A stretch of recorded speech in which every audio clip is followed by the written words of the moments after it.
rabbil alamin. Wassalatu wassalamu ala asrofil anbiya'i wal mursalin wa ala alihi wa sahbihi ajma'in.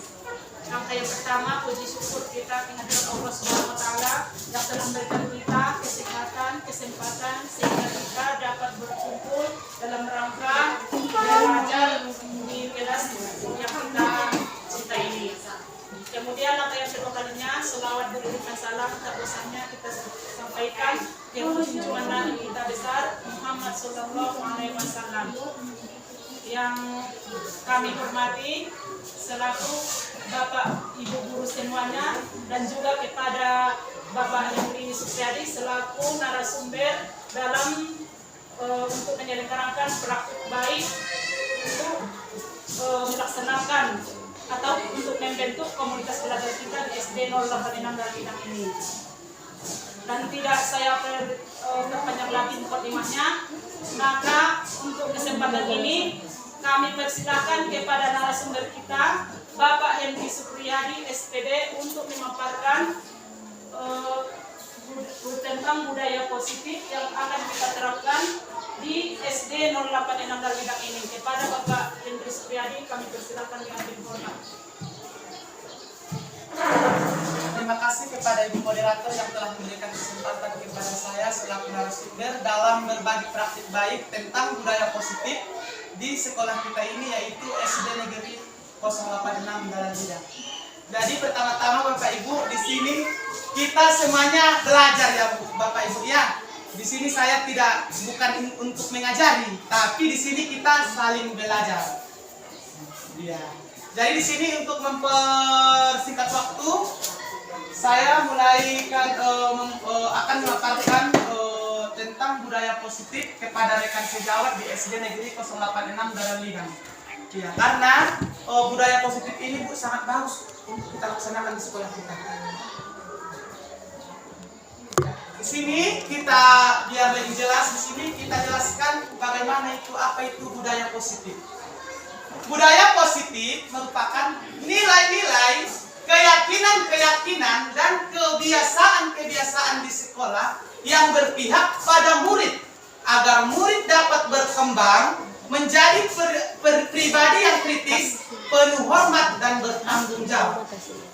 Jadi budaya positif itu merupakan nilai-nilai, keyakinan-keyakinan dan kebiasaan-kebiasaan di sekolah yang berpihak kepada murid. Ya, tujuannya dilakukan budaya positif ini apa Bapak Ibu? Yaitu untuk menciptakan pribadi siswa yang kritis, penuh hormat dan bertanggung jawab. Jadi siswa itu harus bertanggung jawab apa yang diperbuatnya. Ya. Apabila misalnya siswa kita melakukan kesalahan, maka siswa tersebut harus bertanggung jawab. Dan siswa tersebut mempertanggungjawabkannya yang baiknya itu seperti apa? Nah, di sini kita akan pelajari tentang budaya positif ini. Silakan Ibu, Bapak Ibu. Oke, berikutnya latar belakang. Latar belakangnya, suasana positif sangat mendukung dalam menciptakan pembelajaran yang kondusif. Suasana positif sangat mendukung dalam menciptakan pembelajaran yang kondusif. Karena dengan suasana yang positif, murid dan guru akan menemukan suatu kondisi pembelajaran yang menyenangkan. Ya? Sehingga proses pembelajaran dapat berjalan tanpa adanya suatu beban atau paksaan, tapi menjadikan suatu kebutuhan. Jadi nanti Bapak Ibu, kalau kita sudah menciptakan ataupun melaksanakan budaya positif ini di kelas kita lah dulu dibilang, maka siswa tersebut akan merasa senang, akan merasa gembira dalam mengikuti pelajaran. Siswa kita tidak akan merasa terbebani dengan pelajaran-pelajaran yang kita buat, kalau kita sudah menerapkan budaya positif ini. Jadi suasana positif juga akan membantu menggerakkan moral yang positif bagi murid, sehingga karakter murid tidak hanya terbentuk dari akademik atau intelektualnya saja, tetapi juga dari lingkungan yang ada.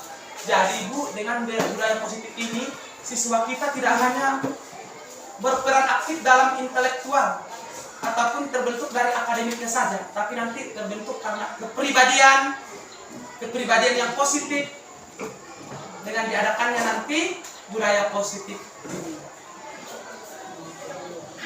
Ya, di sini budaya positif. Jadi budaya positif ini Bu ada 7. Yang pertama, perubahan paradigma belajar. Dengan kita melakukan budaya positif ini Bu, perubahan paradigma belajar siswa ini akan lebih baik dari yang sudah kita lakukan. Apabila perubahan paradigma belajar ini yang awalnya sudah baik, maka bertambah baik lagi. Kemudian disiplin positif. Disiplin positif ini, dari budaya positif ini, maka disiplin-disiplin yang positif akan muncul, akan terlaksana di sekolah kita. Kemudian motivasi perilaku manusia. Dengan budaya positif ini, kita bisa memotivasi peserta didik kita Bu, memotivasi sesama guru, dan memotivasi semua masyarakat yang ada di sekolah kita ini. Kemudian kebutuhan dasar. Kebutuhan dasar ini ada nanti 5 kebutuhan dasar manusia Bu. Ada 5 kebutuhan dasar manusia. Nanti kita jelaskan, nanti kita pelajari bersama. Kemudian posisi kontrol restitusi. Posisi kontrol restitusi, ya. Posisi kontrol restitusi ini juga nanti akan kita pelajari. Di sini ada nanti posisi guru. Posisi guru dalam melaksanakan budaya positif ada nanti, kalau nggak salah nanti ada 5, kita pelajari bersama ya Bu ya. Jadi setelah kita mengetahui posisi kontrol restitusi, kita membuat keyakinan kelas. Apa itu keyakinan kelas? Nanti kita jelaskan di belakang. Kemudian segitiga restitusi. Segitiga restitusi ini Bu, nanti apabila ada siswa-siswa kita yang bermasalah, yang melanggar nanti keyakinan kelas, kita selesaikan dengan segitiga restitusi. Ya? Kemudian perubahan paradigma belajar. Guru adalah pemimpin pembelajaran yang mendorong tumbuh kembang siswa secara holistik, aktif berpusat pada murid dan menjadi teladan, serta agen transformasi untuk mewujudkan profil pelajar Pancasila. Oleh karena itu, guru merupakan ujung tombak menciptakan budaya positif di sekolah. Jadi Bapak Ibu, dari gurunya duluan ini budaya positif ini. Dari kita dulu budaya positifnya, baru kita alihkan kepada siswa.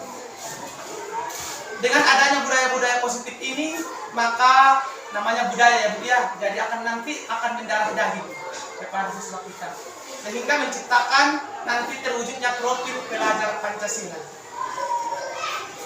Di mana? Ya, di sini disiplin positif. Disiplin positif, pendekatan mendidik anak untuk melakukan kontrol diri dan pembentukan kepercayaan diri. Jadi disiplin positif ini Bapak Ibu, pendekatan kita terhadap peserta didik untuk melakukan kontrol dirinya itu dan membentuk kepercayaan diri. Jadi di sini Bu, siswa tersebut akan mampu mengontrol dirinya, apa yang diperbuatnya, sehingga membentuk kepercayaan dirinya. Dengan adanya budaya positif ini, maka siswa akan otomatis dapat mengontrol dirinya dan membentuk kepercayaan diri. Disiplin positif merupakan suatu cara penerapan disiplin tanpa kekerasan. Disiplin positif ini Bu, Bapak Ibu, merupakan suatu penerapan disiplin tanpa kekerasan dan ancaman yang dalam praktiknya melibatkan komunikasi tentang perilaku yang efektif antara guru dan murid. Jadi Bu pada adok masalah murid kita melanggar peraturan kesepakatan kelas tadi, tidak dihukum dengan kekerasan. Bagaimana Bapak caranya? Nanti kita pelajari tentang segitiga restitusi. Saja bagaimana nanti menghadapi siswa yang bermasalah. Kemudian dalam penerapan disiplin positif ini,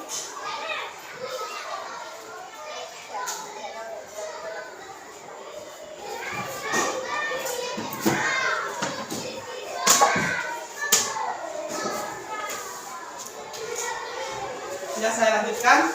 dalam penerapan disiplin positif ini, murid diajarkan untuk memahami konsekuensi dari perilaku mereka.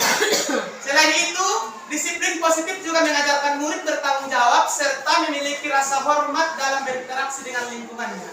Jadi Bu, dan dengan adanya disiplin positif ini nanti, siswa akan mengetahui, akan paham apabila melakukan satu kesalahan apa konsekuensinya.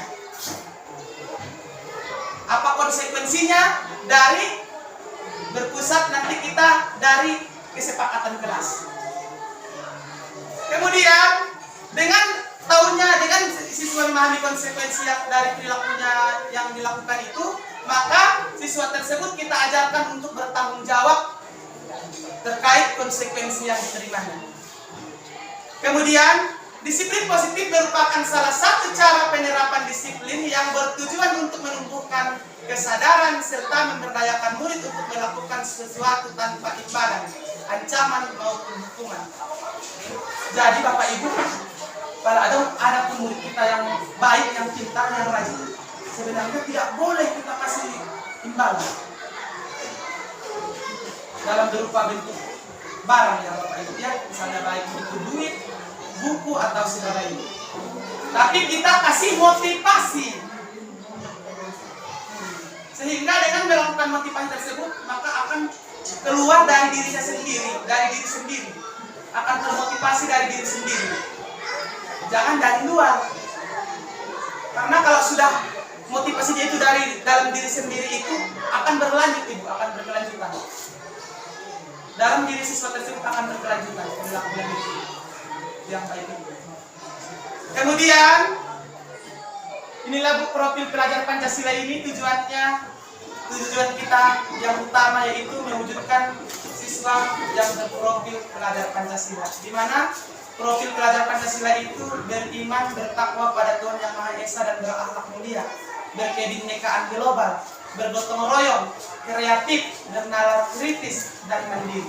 Inilah tujuan kita sebenarnya, tujuan pendidikan nasional, pendidikan Indonesia.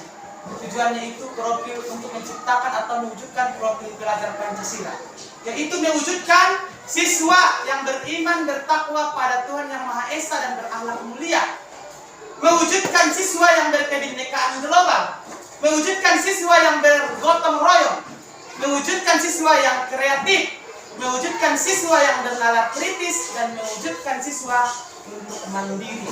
Ini sepertinya sudah ada kita laksanakan sekolah kita ya Pak Ibu ya? Sudah.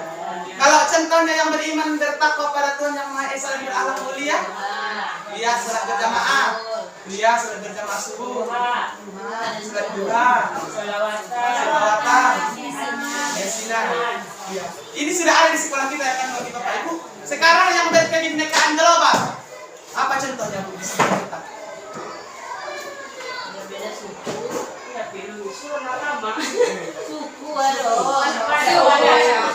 Ya. Istilahnya Bu, perilaku yang sering dilakukan siswa di sekolah kita apa? Yang sudah merupakan berkebinekaan global. Yang sudah dilakukan. Oh, tarian-tarian etnis ya Bu ya, dari daerah-daerah lain. Ya, itu sudah merupakan berkebinekaan global. Apalagi Bu, Bapak Ibu, contohnya? Menyanyikan lagu Indonesia Raya pada hari Senin, melakukan upacara penaikan bendera. Jadi Ibu, di sini kita dituntut anak itu untuk berkebinekaan global. Contohnya misalnya dalam kelas kita, sebelum memulai pembelajaran, ada baiknya Bu kita menyanyikan, menyuruh anak kita itu sama-sama bersama gurunya menyanyikan sebuah lagu nasional. Iya. Iya. Untuk menumbuhkan kebinekaan global. Iya. Kemudian bergotong royong. Kalau ini Bu, contohnya di sekolah kita melaksanakan piket. Apalagi Bu? Kebersihan.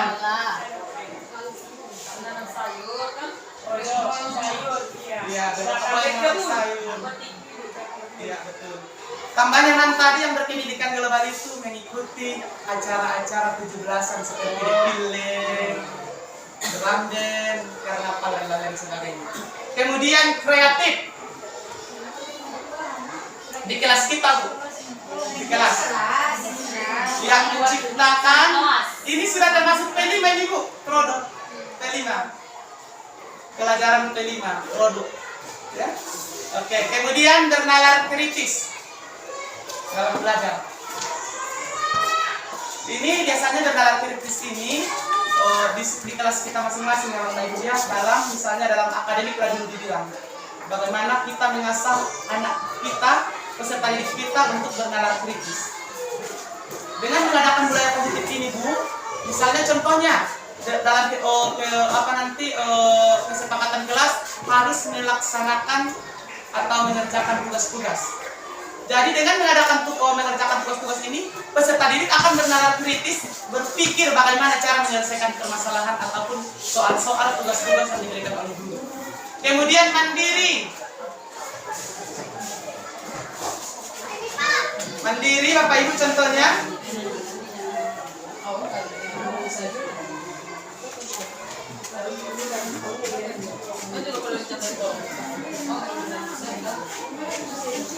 Contohnya mandiri Bapak Ibu apa? Oke, mengerjakan tugas sendiri tanpa mencontek, betul? Iya betul Bu. Apa lagi Bu? Mengerjakan misalnya nanti mandiri ini Bu berpaut nanti sama bernalar kritis sama kreatif, bergabung di semua nanti, saling berkaitan nanti semua. Membuat keterampilan karya sendiri juga itu termasuk mandiri. Oke. Sekarang kita lanjutkan motivasi perilaku manusia. Untuk menghindari ketidaknyamanan atau hukuman, untuk mendapatkan imbalan atau penghargaan dari orang lain, untuk menjadi orang yang mereka inginkan dan menghargai diri sendiri dengan nilai-nilai yang mereka percaya. Jadi motivasi perilaku siswa ini ada 3. Yang pertama untuk ketidaknyamanan, untuk menghindari ketidaknyamanan atau hukuman, untuk mendapatkan imbalan atau penghargaan dari orang lain, untuk menjadi orang yang mereka inginkan dan menghargai diri sendiri dengan nilai-nilai yang mereka percaya. Jadi Ibu, motivasi perilaku manusia ini ada 3 dari diri. Yang pertama dari diri sendiri, yaitu untuk menghindari ketidaknyamanan atau hukuman. Dengan adanya peraturan-peraturan atau kesepakatan-kesepakatan kelas ini, Bu, sudah kita buat kesepakatan kelas ini sangat perlu untuk kita dan anak-anak kita. Dengan melakukan adanya terpampang di kelas kita kesepakatan kelas, maka di samping kesepakatan kelas itu ada sanksi. Ya? Dengan adanya kesepakatan kelas tersebut dan sanksinya ini, maka motivasi perilaku siswa itu akan muncul. Contohnya, apabila saya tidak melakukan PR, mengerjakan tugas, apa yang akan saya terima? Seperti itu Bapak Ibu. Jadi akan muncul, akan tumbuh dari diri sendiri. Saya harus mengerjakan ini. Saya harus mengerjakan tugas-tugas saya supaya saya tidak kena sanksi karena ada kesepakatan kelas. Kemudian untuk mendapatkan imbalan atau penghargaan dari orang lain, ini sudah tentu pasti ada dalam diri guru. Tapi dalam diri siswa. Tapi Bu, kita dalam memberikan imbalan itu ataupun penghargaan dari orang lain Bu, jangan kita kasih apa Bu, duit atau materi ataupun barang.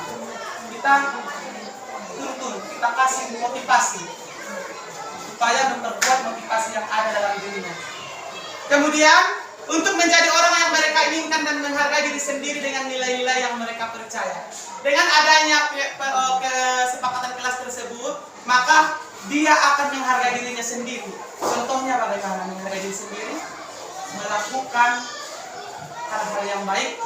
Contohnya tadi mengerjakan tugas-tugas, mengerjakan PR, dan sebagainya. Itu cara siswa untuk menghargai dirinya sendiri. Kemudian, ini lagi, 5 kebutuhan dasar manusia. Sebenarnya 5 kebutuhan dasar manusia ini ada 5. Yang pertama, kebutuhan bertahan hidup ataupun survival. Yang kedua, kebutuhan kasih sayang dan rasa diterima atau love and belonging. Yang ketiga, penguasaan atau power. Yang keempat, kebebasan, freedom. Dan kelima, kesenangan, fun. Jadi Pada dasarnya 5 kebutuhan dasar manusia itu ada 5. Yang pertama kebutuhan bertahan hidup, kebutuhan kasih sayang dan rasa diterima, penguasaan, kebebasan dan kesenangan. Nanti saling berkaitan ini, Bu. Kenapa misalnya siswa tersebut mengganggu temannya? Mengganggu temannya yang istilahnya contohnya janganlah dulu mengganggu temannya ya. Dia mengganggu temannya yang pembulian lah contohnya kita buat ini. Dia membuli temannya. Kalau dia sudah membuli temannya, dia merasa senang. Senang malahnya pada dibully dengannya. Jadi contoh ini kita kaitkan dengan yang 5 ini. Nanti kita tanya dia asal sebenarnya sohoni. Kenapa dibuatnya seperti itu? Nanti akan kita kaitkan dengan yang 5 ini. Di sini 5 posisi kontrol. 5 posisi kontrol. Jadi di sini posisi kontrol kita ini adalah sebagai guru di sini ya Bapak Ibu ya. Posisi kontrol kita sebagai guru. Yang pertama itu ada posisi penghukum, ada pembuat rasa bersalah, ada berposisi sebagai teman, ada posisi sebagai pemantau, dan ada posisi sebagai manajer. Jadi di sini nanti kita posisikan diri kita ini, Bu. Setelah kita membuat restitusi segitiga restitusi nanti, kita akan mengetahui posisi kontrol yang mana yang sudah kita lakukan. Ya.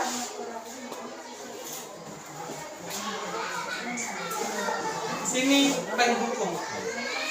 Di sini kita jelaskan bagaimana itu posisi penghukum. Posisi penghukum yaitu nada suara tinggi, bahasa tubuh, mata melotot, dan jari menunjuk, menghardik. Bagaimana ini Bapak Ibu? Ini contohnya Bu. Contoh kalimatnya. Bagaimana gaya tubuh kita dengan penghukum ini? Kalimatnya dengan ini. Dia tadi bernada tinggi, bahasa tubuh, mata melotot, dan jari menunjuk, menghardik. Patuhi aturan saya atau awas. Selalu kamu yang terakhir mengumpulkan tugas. Itu penghukum. Dengan nada suara tinggi, bahasa tubuh, mata melotot, dan jari menunjuk, menghardik. Ini Bu ciri-ciri penghukum. Apakah Ibu Eka berpakat penghukum? Inilah penghukum.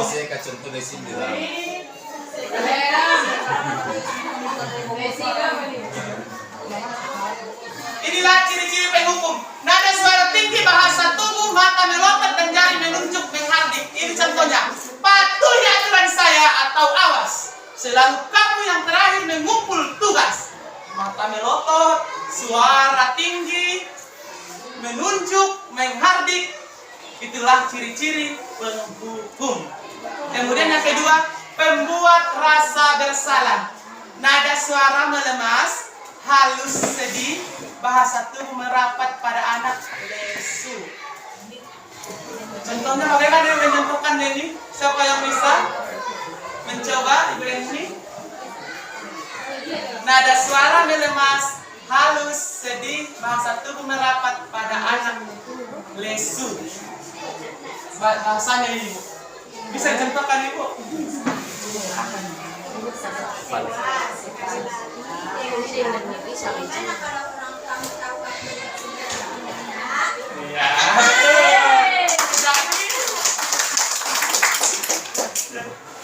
Ini pembuat rasa bersalah.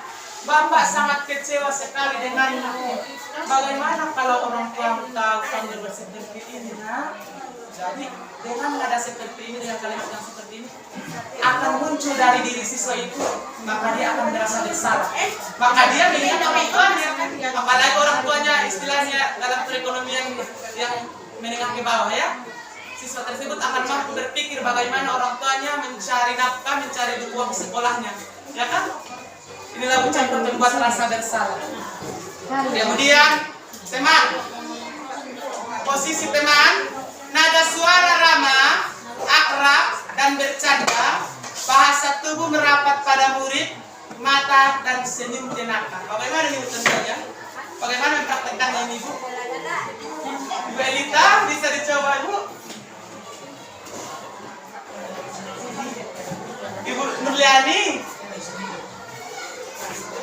Nada suara ramah, akrab dan bercanda, bahasa tubuh merapat pada murid, mata dan senyum jenaka. Ayolah bantu Bapak ya. Ya sudah, kali ini tidak masalah. Nanti Ibu yang membantu menyelesaikan. Nah, kan tadi dia langsung dengan ngelek tidak anak tadi. Rosong dengan dongan ini Ibu. Jadi Ibu nanti on terkaitan Ibu posisi ahana sering kita bahas di sini. 5 dan kan ada yang hukum membuat merasa bersalah, teman. Baru 2 lagi berikutnya pemantau. Nada suara datar, bahasa tubuh formal.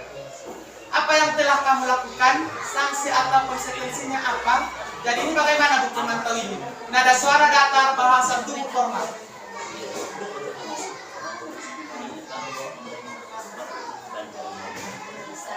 Bagaimana ini? Apa yang telah kamu lakukan? Sanksi atau konsekuensinya apa? Bagaimana Bapak, Ibu? Bisa dipraktekkan? Bisa dipraktekkan Bapak Ibu? Ya bisa ya. Ya. Kemudian yang kelima, manajer. Nada suara tulus, bahasa tubuh tidak kaku mendekat ke murid. Contoh bahasanya sini, apakah kau meyakininya? Jika kau meyakininya, apakah kamu mau memperbaikinya? Jadi di sini di manajer ini Bu, apabila siswa tersebut melakukan kesalahan, kita menyuruh apakah dia mau memperbaiki kesalahan tersebut, dan kita memanage dia apakah berubah ke depannya.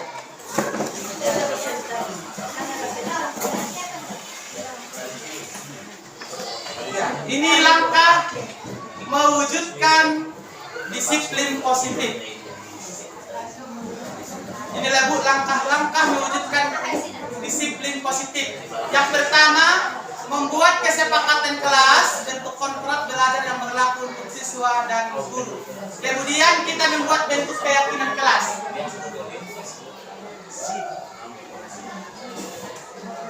Ya.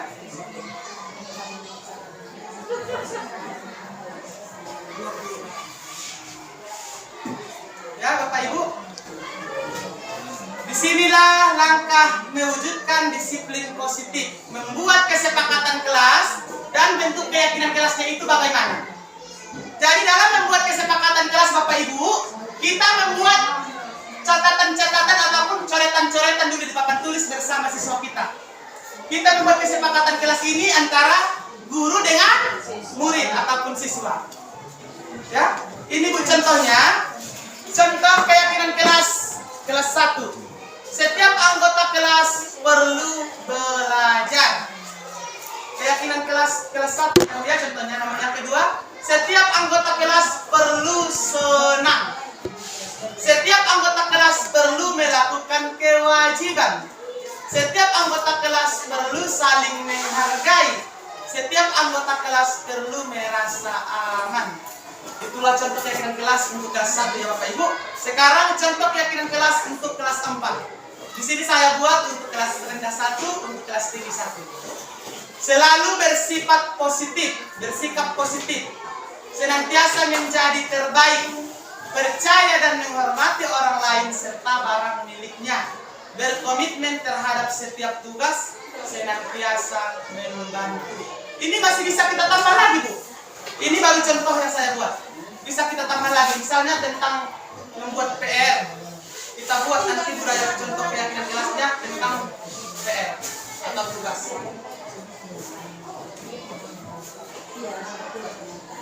Ini, keyakinan kelas. Inilah Pak Ibu contoh intinya keyakinan kelas. Yang perlu kita laksanakan di kelas kita membuat keyakinan kelas. Memahami pentingnya memiliki keyakinan kelas sebagai fondasi dan arah tujuan sebuah kelas yang akan menjadi landasan dalam memecahkan permasalahan di dalam kelas. Inilah Bu tujuan daripada keyakinan kelas ini, yaitu memahami pentingnya memiliki keyakinan kelas sebagai fondasi dan arah tujuan sebuah kelas yang akan menjadi landasan dalam memecahkan permasalahan di dalam kelas. Jadi intinya Bu, keyakinan kelas ini perlu kita laksanakan, kita buat di kelas kita untuk memecahkan permasalahan-permasalahan yang ada di kelas kita. Permasalahan-permasalahan yang dilakukan oleh siswa kita. Makanya kita perlu membuat keyakinan kelas. Jadi bentuk keyakinan kelas ini Bu, bisa kita buat dalam bentuk poster, dalam bentuk tulisan. Seperti contoh saya, itu adalah kesepakatan kelas saya. Ini kesepakatan kelas dan keyakinan kelasnya belum selesai. Ini seperti contohnya, ada bacaannya berbentuk poster. Kita lakukan di kelas kita Bu. Jadi apabila ada siswa kita yang bermasalah, maka kita kaitkan dengan keyakinan kelas kita ini. Dari situlah kita membuat apa permasalahan yang dilakukannya dan apa konsekuensi yang akan diterimanya. Jadi Bapak, bagaimana cara menyelesaikan permasalahannya? Nah, nanti kita selesaikan dengan segitiga restitusi. Dengan segitiga restitusi tersebut, maka kita akan bisa melihat kita menggunakan posisi kontrol yang mana di antara yang 5 tadi. Perbedaan hukuman, konsekuensi, dan restitusi. Jadi Ibu, maaf bermasalah, sudah bermasalah anak kita, ada permasalahannya, ada hukuman, ada konsekuensi, dengan cara restitusi. Ada 3 cara Ibu di sini. Kalau di kita menghukum, hukuman bersifat tidak terencana atau tiba-tiba. Di mana boy? Terlambat anak kita sedikit punya kali Bu. Di mana dapat hukuman bersifat tidak terencana atau tiba-tiba? Terlambat saja, oi Pak Jong. Berdiri di kelas. Kalau udah terlambat, berdiri di kelas. Jangan duduk. Itu merupakan hukuman yang bersifat tidak terencana atau tiba-tiba. Kemudian, hukuman bersifat satu arah dari pihak guru yang memberikan dan murid hanya menerima suatu hukuman tanpa melalui kesepakatan. Jadi Ibu, inti nana perlu diikat kalau bermasalah dengan anak tai disepakati jol. Dikecek konjol. Itulah tadi perlunya adanya kesepakatan kelas.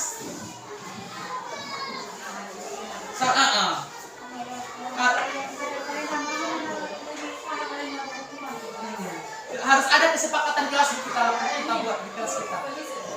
Kemudian hukuman yang diberikan bisa berupa fisik maupun psikis. Hukuman yang kita berikan itu bisa berbentuk fisik, sama mungkin balik mencubit ya kan Ibu. Kemudian kalau psikis itu misalnya kata-kata kasar dari kita, itu bisa merusak psikis anak sebenarnya. Jadi kita di sini sebenarnya dituntut untuk tidak melakukan hukuman. Dan nanti ada contoh-contoh lagi bagaimana menyelesaikan permasalahan khusus tersebut. Jangan melakukan hukuman. Kemudian konsekuensi. Konsekuensi ini sudah terencana atau sudah disepakat. Kalau konsekuensi sudah terencana atau sudah disepakat, konsekuensi biasanya diberi berdasarkan suatu data yang umumnya dapat diukur. Peraturan dan konsekuensi yang mengikuti ini sudah diketahui sebelumnya oleh murid. Sikap guru di sini senantiasa memonitor murid. Jadi diberi konsekuensi ini, siswa sudah tahu konsekuensinya kalau dia melakukan kesalahan, karena sudah ada kesepakatan.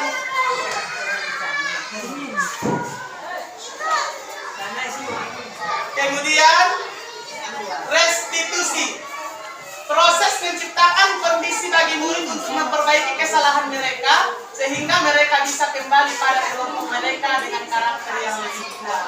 Jadi nanti kalau ada siswa kita yang melakukan kesalahan, kita selesaikan dengan cara restitusi. Baru. Kemudian inilah Bu, segitiga restitusi. Pente Bu. Bapak Ibu tolong dikondisikan. Segitiga restitusi. Mapul.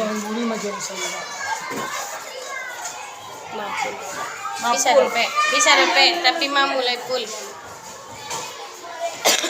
Siapa dia? Masih ada. Maaf, sudah ada. Repe, tapi mulai mau nanda. Lalat kan? Mau berlanjut ya? Sekarang mati. Akin full, memory penuh. Mulai mau full, tapi bisa lebih berlanjut kan ini cepat lang lolot. Oke, sekarang kita lanjut ya Bapak Ibu. Ini lagu intinya segitiga restitusi. Jadi di dalam segitiga restitusi ini Bu ada 3 aspek. Yang pertama, menstabilkan identitas. Menstabilkan identitas. Bagaimana itu menstabilkan identitas? Jadi kalau ada siswa kita yang bermasalah, yang pertama-tama itu kalau kita melakukan restitusi, segitiga restitusi, yang pertama itu menstabilkan identitasnya dulu. Kita stabilkan identitasnya dulu. Bagaimana itu? Ya, berdasarkan prinsip bahwa berbuat kesalahan adalah proses pembelajaran, tidak mengkritik murid yang sedang berbuat kesalahan. Berdasarkan prinsip bahwa berbuat kesalahan adalah proses pembelajaran, tidak mengkritik murid yang sedang berbuat kesalahan. Jadi di dalam menstabilkan identitas ini kita mengajukan pertanyaan kepada siswa. Contohnya, membuat kesalahan sesuatu yang wajar. Manusia tidak ada yang sempurna. Jadi kita ajukan dulu pertanyaan-pertanyaan kepada siswa kita. Membuat kesalahan sesuatu yang wajar. Manusia tidak ada yang sempurna. Jadi di situ siswa bisa berpikir Bu bahwa sudahlah pernah berbuat salah. Pernah berbuat salah. Kemudian yang kedua, inilah contoh-contoh menstabilkan identitas. Berbuat salah itu tidak apa-apa. Tidak ada manusia yang sempurna. Saya juga pernah melakukan kesalahan seperti itu. Kita bisa menyelesaikan ini.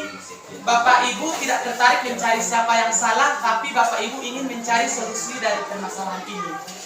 Kamu berhak merasa begitu. Apakah kamu sedang menjadi teman yang baik buat dirimu sendiri? Jadi di sini Ibu, kalau siswa kita melakukan permasalahan, kita tidak langsung pakai sanksi. Jadi kita mencari solusi dari permasalahan ini. Bagaimana cara mencari solusi? Sesudahnya Sony, kenapa dia berbuat seperti itu? Apa tujuannya? Kita gali dulu Bu. Itu namanya menstabilkan identitas. Kemudian setelah kita mengidentifikasi identitas, kemudian kita memvalidasi tindakan yang salah. Berdasarkan prinsip setiap perilaku berusaha memenuhi suatu kebutuhan tertentu. Pernyataan, pertanyaan dengan nada suara yang tidak menghakimi atau memojokkan. Kita mengajukan pertanyaan, kamu melakukan karena mempertahankan sesuatu yang penting bagimu. Kamu melakukan karena alasan tertentu. Jadi dalam kita sudah tadi Bu, yang pertama itu kita sudah melakukan validasi tindakan kita melakukan validasi tindakan yang pertama itu kita melakukan validasi tindakan yang salah. Jadi di sini Bu, kita menanyakan kepada siswa tersebut melakukan itu karena apa? Contohnya tadi dia lapalapia dengan niai mata tamir sonang maronya. Berarti itu tindakan yang bagaimana Bu? Tujuannya sonang lalai ya palanya cari akhirat. Kan tadi ada 5 posisi apa Bu? Tadi kan ada 5 ini.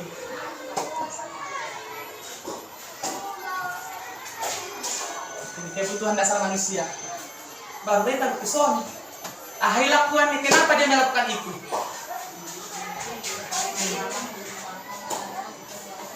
Itu ada nanti berarti dia membutuhkan kebutuhan kasih sayang dan rasa diterima. Ya kan? Makanya kita cari dulu apa permasalahannya, kenapa dia melakukan itu. Yang pertama misalnya karena dibilang tadi keluarga yang broken home misalnya, jadi kurang perhatian dia bilang, ada seperti itu. Makanya dia membutuhkan yang 5 ini, kebutuhan dasar manusia ini membutuhkan kasih sayang dan rasa diterima. Kalau yang saya bilang tadi, dia senang misalnya membuli temannya, kalau dia sudah membuli temannya, dia gembira, dia bahagia. Berarti kebutuhan yang terpenuhi itu adalah tentang kesenangan. Paham? Iya, bisa juga seperti itu. Kemudian kita lanjut. Setelah menstabilkan identitas, kita melakukan validasi. Apa tujuannya melakukan kesalahan itu? Apa tujuannya melakukan perbuatan itu. Baru kita kaitkan dengan 5 kebutuhan dasar manusia tersebut. Kemudian yang ketiga, inilah contoh-contoh validasi tindakan yang salah. Kamu pasti punya alasan mengapa melakukan semua ini, padahal kamu bisa melakukan yang lebih baik dari ini ya. Jadikan kesalahan yang kamu lakukan saat ini sebagai pembelajaran ke depannya. Kamu telah melakukan yang terbaik untuk diri sendiri bahkan orang lain. Kamu boleh mempertahankan tindakan itu, tapi kamu harus menambahkan tindakan yang baru. Kalian patut bangga pada diri kalian sendiri, karena kalian telah melindungi sesuatu yang penting buat diri kalian. Untuk 5 kebutuhan dasar manusia tersebut. Jangan takut salah dalam mengambil suatu tindakan. Di balik dirimu melakukan ini semua, pasti ada alasan yang membuat dirimu melakukan ini semua. Banyak orang juga pernah melakukan kesalahan seperti dirimu. Jangan merasa sangat bersalah, karena orang lain juga merasakan hal yang sama. Jadi Bu, di sini kita biarpun anak itu sudah bermasalah, ini tuntutan untuk kita Bapak Ibu ya. Kadang emosi nggak tertahan ya kan. Ya. Apabila siswa kita sudah melakukan kesalahan, kita dekati, kita melakukan pendekatan. Dengan pendekatan segitiga restitusi ini. Apa tujuannya? Apa solusinya? Kemudian berikutnya menanyakan keyakinan. Jadi setelah kita memvalidasi perbuatannya itu, baru kita menanyakan keyakinan. Apa keyakinan kelas kita? Keyakinan kelas mana yang dia langgar? Ya kan? Saat perilaku telah divalidasi dan telah stabil, maka murid telah siap mengaitkan keyakinannya dengan tindakannya yang salah. Di sini kita bisa mengajukan nilai-nilai apa yang telah kita sepakati, seperti apa gambaran kelas yang ideal menurut kamu. Jadi ini Bu, di pertanyaan-pertanyaan ini kita kaitkan dengan keyakinan kelas yang telah kita lakukan di awal. Kemudian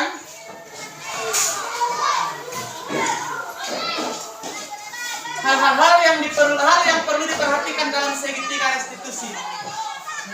Inilah Bu, perilaku salah dikaitkan dengan keyakinan kelas. Kesediaan yang bersalah untuk memperbaiki kesalahan. Menyelesaikan masalah berkaitan dengan permasalahan, perlu ditanyakan waktu untuk memperbaiki kesalahan tersebut. Jadi kalau ada ibu dan anak tai, nah bersalah, dihukum, ini dihukumnya. Yang pertama itu kita kaitkan dengan keyakinan kelas, kesediaan yang bersalah untuk memperbaiki kesalahan. Raibah sepakat ibu, kita bersama siswa sepakat ataupun melakukan wawancara dengan siswa tersebut, berbincang-bincang, bersedia dengan siswa tersebut untuk memperbaiki kesalahan yang telah dibuatnya. Kemudian penyelesaian masalah berkaitan dengan permasalahan. Menyelesaikannya itu apa permasalahannya Bu? Misalnya berantem ya. Jadi kita selesaikan dulu permasalahan antara si A dan si B tentang siswa tersebut. Ya. Baru kita menanyakan waktu kepada siswa yang salah ini Bu untuk memperbaiki kesalahan. Jadi menurut saya di sini di segitiga restitusi ini kita dituntut, posisi kita dituntut untuk memanage. Kita lagi dituntut memanage siswa. Ya.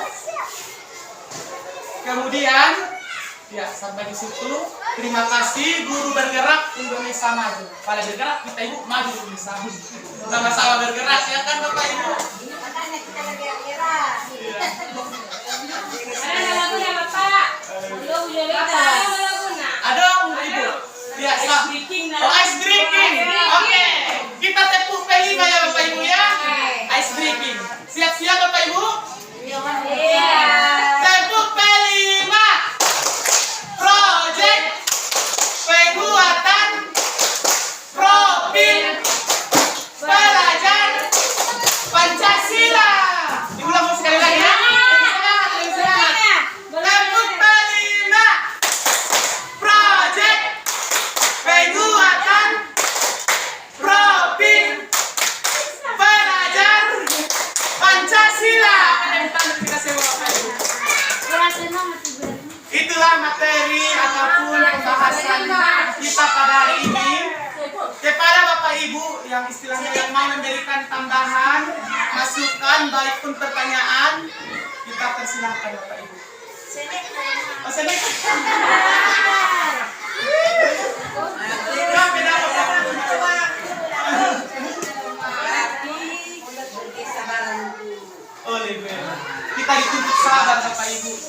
Sabar. Sabar. Salam. Terbatas di sana. Iya, apabila ada masukan dari teman-teman Bapak Ibu guru dipersilakan mau bertanya di mana yang kurang jelas, nanti sama-sama kita jawab, kita kasih solusinya. Ibu Lita, apakah ada yang mau disampaikan? Nah, di sini kan Pak, kita membuat suatu budaya positif di sekolah kita ini dan membuat satu perubahan. Iya. Terus kita mulai nanti salah satu dari cara membuat dia dengan kelas. Dan setelah ada satu kesepakatan di kelas membuat suatu keyakinan, tiba-tiba ada murid, misalnya kita memakan sirap, ya, sirap dia melanggar keyakinan kelas yang sudah disepakati di kelas. Jadi kita sebagai guru tadi dari materi kita buat dengan permasalahan itu menyelesaikan dengan segitiga restitusi. Nah, kemarin kita menstabilkan, memvalidasi masalah, kemudian kita kembalikan ke keyakinan kelas yang tadi kan Pak. Jadi, namun setelah kita nanti sudah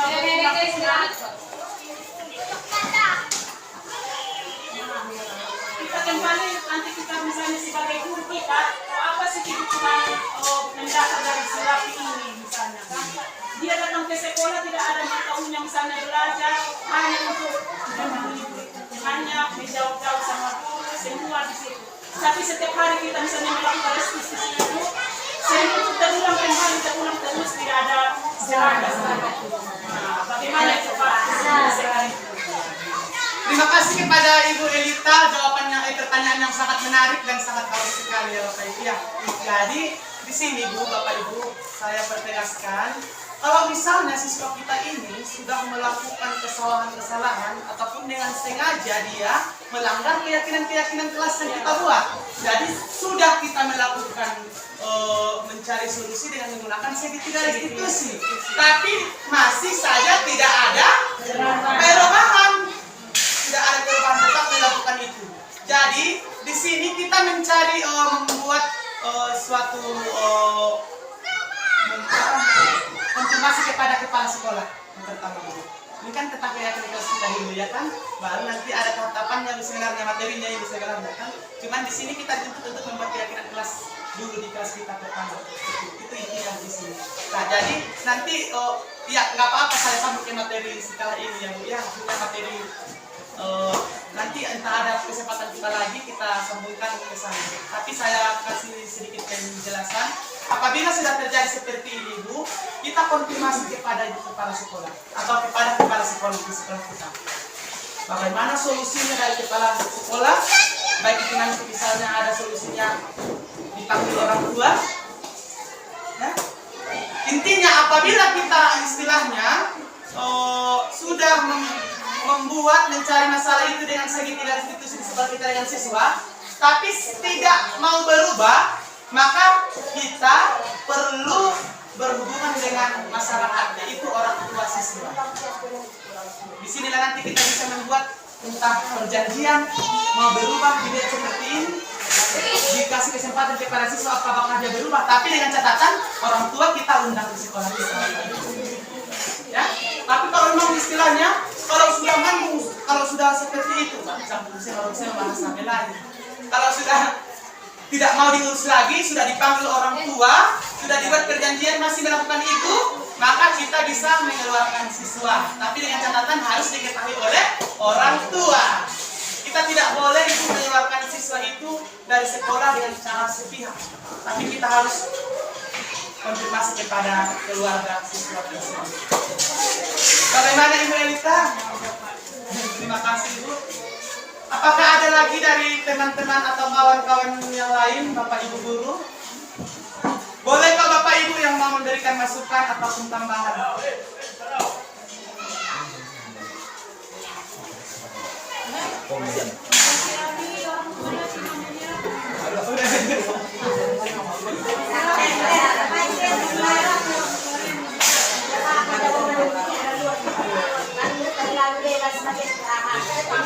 Jadi nanti di sini Bu biar lebih mendalam lagi nanti saya akan membagikan materi-materi ini sama Bapak Ibu di grup kita ya Bu ya.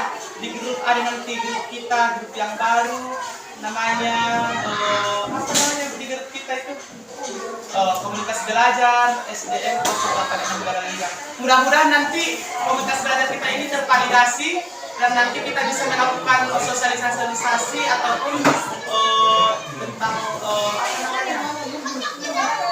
pelatihan di sekolah kita sehingga nanti kita bisa mengeluarkan sertifikat sendiri ya Bapak Ibu ya biar kita tidak capek-capek melakukan seminar di luar. Jadi sudah selesai Bapak Ibu? Sudah cukup?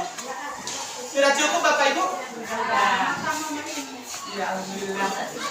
Terima kasih kepada Bapak Ibu yang telah senantiasa mendengarkan pemaparan saya tentang budaya positif ini. Saya ucapkan terima kasih. Wabillahi taufiq wal hidayah. Assalamualaikum warahmatullahi wabarakatuh. Dan saya kembalikan kepada Ibu moderator. Terima kasih kepada Bapak narasumber kita, Bapak Ibu Supriyadi, yang telah memaparkan materi yang luar biasa kepada kita semua. Yang semuanya dengan lengkap. Tentu kita sebagai guru, kita mulai berlangsung dari kita sendiri, kemudian kepada siswa kita semua, khususnya di SDN 86 dalam bidang untuk menunjukkan bagaimana siswa kita menjadi profil pelajar Pancasila sesuai dengan program-programnya yang sudah dijelaskan tadi. Dan demikian saja yang dapat saya sampaikan.